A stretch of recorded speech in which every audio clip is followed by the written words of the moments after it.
the main board that's governing all of it, governing AI. Does that answer your question? Because you just mentioned if there's some noise, it will pass.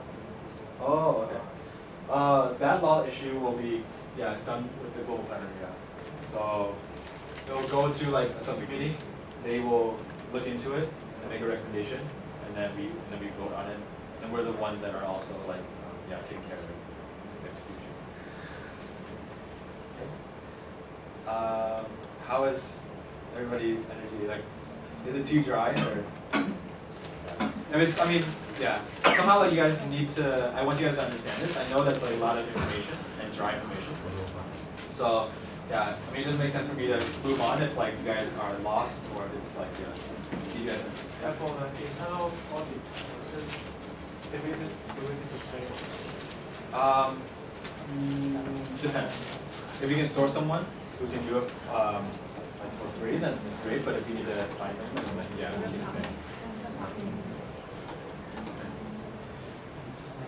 So, okay, if no other questions, then last thing I wanted to bring up is, because like, okay, all right, so this part is important, so I need you guys to just pay attention to the next 2 or 3 minutes. So this part is, so some of you guys have been to standing committees already, and I know that standing committees this year, like, they didn't have that much maybe output, or didn't have that much of it had a very gray or vague role. So next year, basically it's going to have a similar role to here as well. So where like the standing committee, it handles certain cases or is changing something, improving, so I'll say improving, not changing, improving the M&A or the compendium. And then they give the recommendation to the national plenary, the national plenary votes on it. Yeah. Because before it was more like the national plenary, like standing committee is discussing the issue, but they might not have a role in it, and then national plenary like votes on it without having the recommendation or having much understanding about the issue. So if like the standing committee has this role to give the advice to the national plenary, then it's a lot better of a accountability and governance structure. Does that make sense? So the reason I'm telling you guys is because like all of you guys will be in a standing committee. So like you guys, not only are you like the functional heads in your LC, but you're also like responsible to improve or to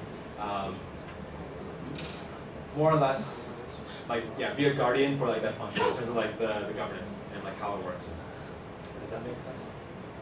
So yeah, it's also your responsibility to like be proactive and to make sure that you're doing like the research or the necessary investigation to give the best like guidance and advice to the national plenary.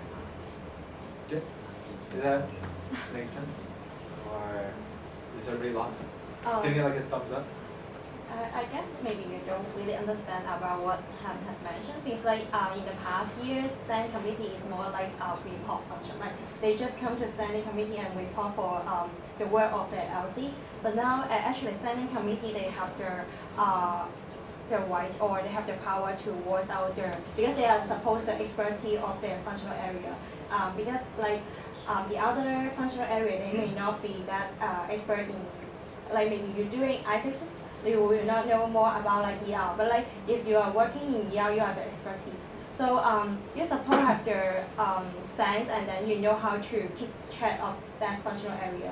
So just like Ham have mentioned, like actually as a standing committee, you have the power to voice out something like opinion on that kind of area. Yeah, that makes sense. Actually, I'll give a very practical example. So, yes. let's say like the VP communication, like the communication standing committee. Okay. So the standing committee for communications. Like before, it was just kind of like you guys meet once a month, and you guys just report, yeah, this month we did this, and then that's kind of it. But like, let's say instead, let's say that in like UST, like maybe there's a hacker, like somebody hacks into like their system, and then like changes things, yeah. And then because there's nothing in the compendium or M&A about how to handle the situation, like Peggy doesn't know what to do. So like Peggy will come to the standing committee, like this is hypothetical, okay? So yeah, Peggy will come to the standing committee and like voice out in a way what happened or what happened. And I point out. Yeah, and then it's the responsibility for the entire standing committee to like give some suggestions and mental support for Patty. But like B is like the B part is like the like what to do in the future in case it happens again. So like you're learning from this, then like what are the procedures and what are like the consequences of a hacker, like if they were to hack into our system. Yeah. And then you put it as like a motion to the next legislation, maybe like at WNC, and then you give like a quick presentation to the National Plenary about what happened, what you're proposing to change and add into the compendium, so that we avoid the this issue. And then National Plenary like takes it in and then hopefully votes on it because you guys are the experts on it. You guys know what happened, and like these National Plenary is the decision-making power. Does that make sense?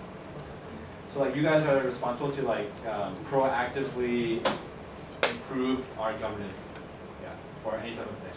It could be about communications, about ICX, about OGX, about many other things. I mean, for ICX and OGX, we have also a lot of issues. Like let's say had Bangladesh maybe like done a little better with the governance, maybe utilized this infrastructure, then like they wouldn't have ran into such a like fatal problem, in the middle of their So. I think it's more clear, but it's okay. I think you'll, as you go into your role, then it'll be more clear. But just as a reminder. Cool. Okay, so that's my part. Yeah, okay.